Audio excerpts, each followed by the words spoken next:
بسم اللہ الرحمن الرحیم۔ دوستو، آج کی ویڈیو میں ہم آپ کو نبی کریم صلی اللہ علیہ وسلم پر دوسری جو وحی الہی نازل ہوئی اس کے احوال و واقعات کے حوالے سے آگاہ کریں گے۔ دوستو، وحی الہی کی دوسری قسط میں جب لوگوں کو کفر و شرک کے ہولناک انجام سے ڈرانے کا حکم دیا گیا تو جان دو عالم صلی اللہ علیہ وسلم نے تبلیغ کا آغاز فرما دیا۔ سیدہ خدیجہ الکبریٰ رضی اللہ تعالی عنہا تو اسی وقت ایمان لا چکی تھی جب آپ پر پہلی وحی اقرا بسم ربک الذی خلق نازل ہوئی تھی، اس لیے وہ سب سے پہلی مومنہ ہیں۔ ان کے بعد اولین مومن ہونے کا اعزاز بڑوں میں جناب صدیق اکبر رضی اللہ تعالی عنہ کو، بچوں میں جناب علی المرتضیٰ رضی اللہ تعالی عنہ کو، عورتوں میں ام ایمن رضی اللہ تعالی عنہ کو، اور آزاد کردہ غلاموں میں زید بن حارثہ رضی اللہ تعالی عنہ کو، اور غلاموں میں سیدنا بلال حبشی رضی اللہ تعالی عنہ کو حاصل ہوا۔ دوستو، جناب سیدنا ابوبکر صدیق رضی اللہ تعالی عنہ صاحب ثروت ہونے کے ساتھ ساتھ نہایت خوش اخلاق اور ملنسار انسان تھے، اس لیے ان کا حلقہ احباب کافی وسیع تھا۔ آپ کی ترغیب سے متعدد افراد حلقہ بگوش اسلام ہو گئے اور یوں کفر و شرک کی سرزمین پر اللہ کو وحدہ لا شریک ماننے والوں کی ایک چھوٹی سی جماعت تیار ہو گئی۔ یہ بندگان خدا عبادت کے لیے گھاٹیوں کی طرف نکل جاتے اور مشرکین سے چھپ کر نماز ادا فرماتے۔ ایک دن حضرت سعد بن ابی وقاص رضی اللہ تعالیٰ عنہ اہل اسلام کے ساتھ ایک گھاٹی میں نماز ادا کر رہے تھے کہ اچانک مشرکین کا ایک گروہ ادھر آ نکلا۔ اصحاب جان دو عالم صلی اللہ علیہ وسلم کو یوں مصروف عبادت دیکھ کر یہ لوگ سیخ پا ہو گئے اور انہیں برا بلا کہنے لگے۔ تلخ کلامی بڑی تو نوبت ہاتھا پائی تک جا پہنچی۔ حضرت سعد بن ابی وقاص رضی اللہ تعالی عنہ کے ہاتھ میں کسی مردہ اونٹ کے جبڑے کی ہڈی آ گئی۔ انہوں نے اپنے حریف کو وہی مار دی جس سے وہ زخمی ہو گیا اور اس کا خون بہنے لگا۔ بہرحال وقتی طور پر تو معاملہ رفع دفع ہو گیا، مگر جانے دو عالم صلی اللہ علیہ وسلم کو خیال آیا اس طرح تو روز روز جھگڑے ہوں گے، اس لیے کوئی ایسا مکان ہونا چاہیے جہاں اہل ایمان مشرکین کی نظروں سے اوجھل رہتے ہوئے اپنے رب کی عبادت بھی کر سکیں اور وہیں ان کی اجتماعی تعلیم و تربیت بھی ہو سکے۔ دوستو، اس مقصد کے لیے آپ کی نگاہیں انتخاب دار ارقم پر پڑی۔ حضرت ارقم رضی اللہ تعالیٰ عنہ خود بھی اس مقدس جماعت کے ایک رکن تھے، اس لیے انہیں کیا اعتراض ہو سکتا تھا۔ چنانچہ دار ارقم کو دعوت ایمانی کا پہلا ہیڈ کوارٹر بننے کا شرف حاصل ہو گیا، جہاں اللہ تعالیٰ کا محبوب نمائندہ 3 سال تک اپنے پیروکاروں کو آداب خود آگاہی سکھاتا رہا اور ان کے سامنے اسرار شہنشاہی بے نقاب کرتا رہا۔ دوستو، 3 سال تک یہ تحریک خفیہ طور پر چلتی رہی۔ اس دور میں صرف محرمان خاص کو اسلام کی دعوت دی جاتی تھی اور پوری احتیاط برتی جاتی تھی کہ راز افشا نہ ہو، کیونکہ اس وقت تک اعلانیہ دعوت کے بارے میں کوئی حکم نازل نہیں ہوا تھا تاآں کہ یہ آیت جلیلہ اتری فاصدع بما تؤمر، آپ کو جس چیز کا حکم دیا جائے اسے برملا کہیے۔ اس کے بعد آپ نے صرف مخصوص لوگوں کو دعوت دینے کا طریقہ ترک کر دیا اور ڈنکے کی چوٹ پر اعلان حق کرنا شروع فرما دیا۔ دوستو، دعوت عامہ کا آغاز کہاں سے ہو، اس سلسلے میں بھی وحی الہی نے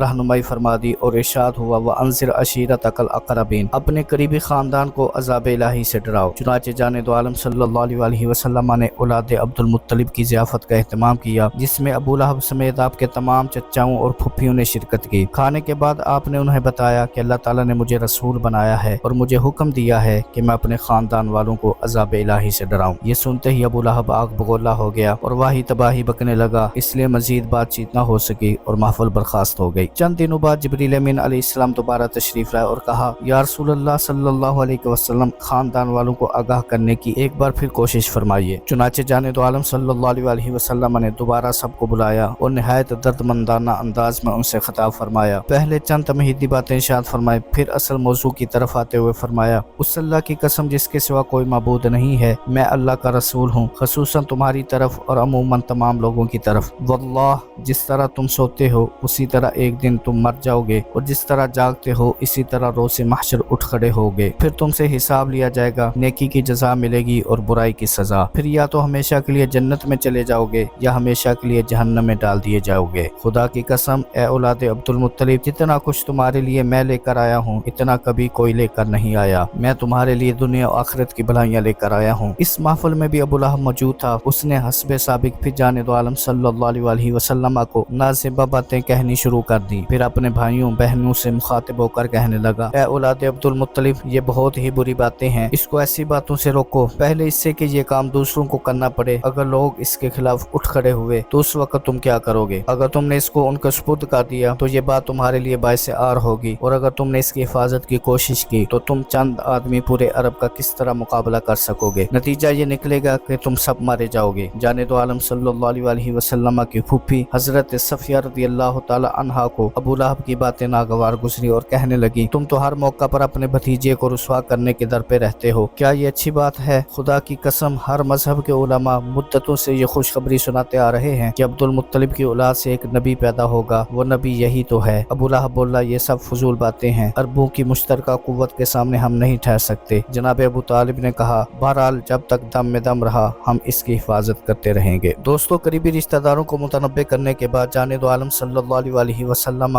बाकी मानदा कुरैशियों को दावत हक देने के लिए कोहे सफा पर तशरीफ ले गए और बाआवाज़ बुलंद पुकारने लगे, या माशरा कुरैश, या माशरा कुरैश। लोगों के कानों में ये आवाज़ पड़ी तो सब आपकी तरफ दौड़ पड़े और कहने लगे, मालका या मोहम्मद, ए मोहम्मद सल्लल्लाहु अलैहि वसल्लम, क्या बात है? जाने दो आलम सल्लल्लाहु अलैहि वसल्लम ने फरमाया, अगर मैं ये इत्तला दूं कि इस पहाड़ के उकबा दामन से एक लश्कर तुम पर हमला करने के लिए बढ़ रहा है तो क्या तुम यकीन कर लोगे? हाँ, क्यों नहीं? सब ने कहा, हमने तुमको बारहा आजमाया है और हमेशा सच्चा पाया है। जाने दो आलम सल्लल्लाहु अलैहि वसल्लम ने कुरैश की तमाम शाखों को नाम बनाम मुखातिब करने के बाद इरशाद फरमाया, मैं अल्लाह के शदीद अजाब से डराने वाला हूँ। ए कौम कुरैश, अल्लाह ताला ने मुझे हुक्म दिया है कि मैं अपने खानदान वालों को उसके अजाब से डराऊं। याद रखो, जब तक तुम ला इलाहा इल्लल्लाह न कहोगे मैं तुम्हारे लिए न दुनिया के किसी फायदे का मालिक हूँ न आखिरत में तुमको कोई नफा पहुँचा सकता हूँ। अबू लहब यहाँ भी पहुँचा हुआ था, कहने लगा, तब्बा लका अलिहाजा दाऊतना, माज़अल्लाह तू हलाक हो जाए, क्या यही कुछ सुनाने के लिए हमें बुलाया था? जाने दो आलम सल्लल्लाहु अलैहि वसल्लम तो खामोश ही रहे, मगर रब्बे ज़ुल जलाल को अपने महबूब की ये तौहीन गवारा न हुई। उसने अबू लहब के अल्फाज मजीद इजाफे के साथ उसी पर लुटा दिए, तब्बत यदा अबी लहबिन व तब। ये भी वाज़े कर दिया कि बरोज़ क़यामत उसका मालो मनाल उसके किसी काम न आ सकेगा, वो सीधा जहन्नम में जाएगा। मा अगना अन्हु मालुहु व मा कसब सयस्ला नारन ज़ात लहब। जाने क्यों अबू लहब को जाने दो आलम सल्लल्लाहु अलैहि वसल्लम से इतनी अदावत थी। उसकी बीवी उससे भी दो हाथ आगे थी, वो खारदार शाखें लाती और आपके रास्ते में कांटे बिखेरती रहती। एक दफा इसी तरह लकड़ियां उठाकर ला रही थी कि अचानक रस्सी का फंदा गले में पड़ गया और दम घुट कर मर गई। वमराअतुहु हम्मालतल हतब फी जीदिहा हब्लुम मिन मसद। दोस्तों, अबू लहब का तो गोया और कोई काम ही नहीं था, वो हमा वक्त जाने दो आलम सल्लल्लाहु अलैहि वसल्लम को इज़ा पहुंचाने, दुख देने और आपके पैगाम को लोगों तक पहुंचने से रोकने की जिद्दोजहद में मसरूफ रहता। एक साहबी बयान करते हैं कि मैंने एक दफा रसूलुल्लाह सल्लल्लाहु अलैहि वसल्लम को देखा कि आप जुल्म मजाज के बाजार में लोगों को वाज़ व नसीहत करते हुए फरमा रहे थे, या युहन्नासु क़ूलू ला इलाहा इल्लल्लाह तुफ्लिहू, ऐ लोगो ला इलाहा इल्लल्लाह कह दो निजात पा जाओगे। पीछे से एक शख्स आप पर मट्टी डाल रहा था और चिल्ला चिल्ला कर कह रहा था, लोगो ये बेदीन है, झूठा है, इसकी बातों में आकर कहीं अपने आबाई दीन से मुनहरिफ ना हो जाना। वो साहबी कहते हैं, मैंने लोगों से उस शख्स के बारे में पूछा तो उन्होंने बताया, ये मोहम्मद सल्लल्लाहु अलैहि वसल्लम का चचा है अबू लहब। दोस्तों, यही हाल अबू जहल का था। उसने एक दफा कसम खाई कि मैं कल मोहम्मद सल्लल्लाहु अलैहि वसल्लम का सर एक भारी पत्थर से माज़अल्लाह कुचल दूंगा। दूसरे दिन वो एक बड़ा सा पत्थर लेकर हरम में आ बैठा और जाने दो आलम सल्लल्लाहु अलैहि वसल्लम का इंतजार करने लगा। आप हस्बे मामूल तशरीफ लाए और नमाज में मसरूफ हो गए। जब आप सजदा रेज हुए तो अबू जहल पत्थर उठाकर आपकी तरफ बढ़ा, लेकिन जब करीब पहुंचा तो यकलख्त भाग उठा,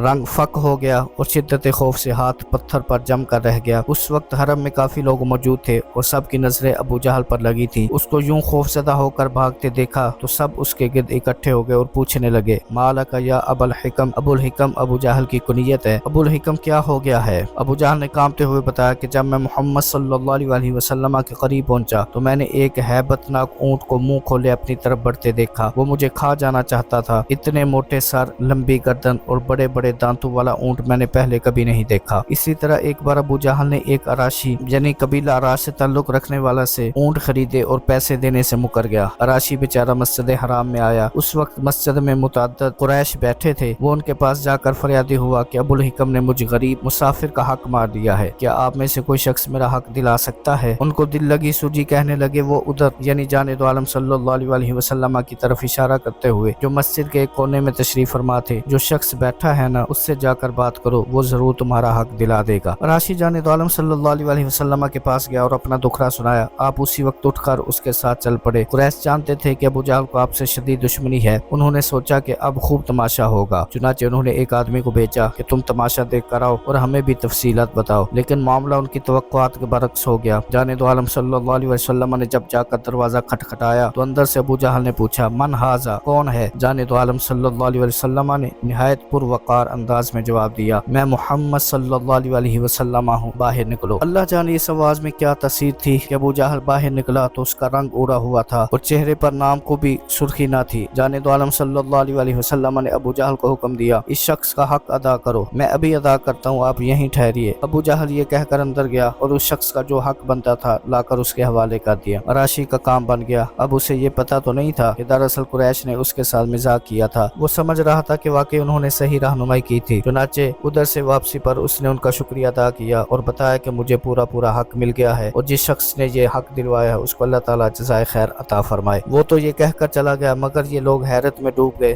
थोड़ी देर के बाद वो शख्स भी वापस आ गया जिसको उन्होंने तमाशा देखने के लिए भेजा था। उसने बताया कि कोई तमाशा नहीं हुआ। मोहम्मद सल्लल्लाहु अलैहि वसल्लम के मुतालबे पर अबुल हिकम ने बिला चोनो चरा राशि का माल दे दिया था। ये बात उनके लिए नाकाबिले फाहम थी। अबू जहल यूं आसानी से माल दे दे और वो भी मोहम्मद सल्लल्लाहु अलैहि वसल्लम के मुतालबे पर। उसी दौरान अबू जहल भी आ गया। उसको देखते ही सब हाथ धोकर उसके पीछे पड़ गए। वैला कमाला का, तुम हलाक हो जाओ, यह क्या हरकत की तुमने? हमको तुमसे ऐसी बुज़दिली की तवक्को न थी। अबू जहल ने जवाब दिया, तुम बर्बाद हो जाओ, मैं क्या कर सकता था? मैं तो उसकी आवाज सुनते ही दहशत ज़दा हो गया था। फिर जब बाहर निकला तो उसके पास उसी तरह का खौफनाक ऊंट जबड़े खोले खड़ा था। फिर मैं उसका मुतालबा पूरा न करता तो क्या करता? अबू जहल की जिद और हट दर्मी ने उसको ईमान की दौलत से महरूम रखा, वरना उसने कई ऐसे मौजज़े देखे थे। एक दफा उसने कसम खाई कि मोहम्मद सल्लल्लाहु अलैहि वसल्लम जब सरबा सजूद होगा तो उसकी गर्दन पर पाँव रखूंगा, लेकिन पाँव रखना तो दरकिनार, वो जाने दो आलम सल्लल्लाहु अलैहि वसल्लम के करीब जाने की जुर्रत भी न कर सका। लोगों ने पूछा, क्या बात है, आगे क्यों नहीं बढ़ते? कहने लगा, मेरे और उसके दरमियान आग की खंदक हायल है और जमीन से आसमान तक दहशतनाक शक्लें और पर नजर आ रहे हैं। बाद में जब इस वाक़या का तज़किरा जाने दो आलम सल्लल्लाहु अलैहि वसल्लम से किया गया तो आप सल्लल्लाहु अलैहि वसल्लम ने फरमाया, अगर उस वक्त वो आगे बढ़ने की कोशिश करता तो मलाइका उसका एक एक उस अलग कर डालते। दोस्तों, ये थी हमारी आज की वीडियो। इस वीडियो को आपने अपने दोस्तों के साथ और अपने प्यारों के साथ भी ज़रूर शेयर करना है। नूर इस्लाम को ज़रूर सब्सक्राइब कर लें। अल्लाह ताला आपको हम सबको अपने हिफ्ज़ व अमान में रखे। आमीन।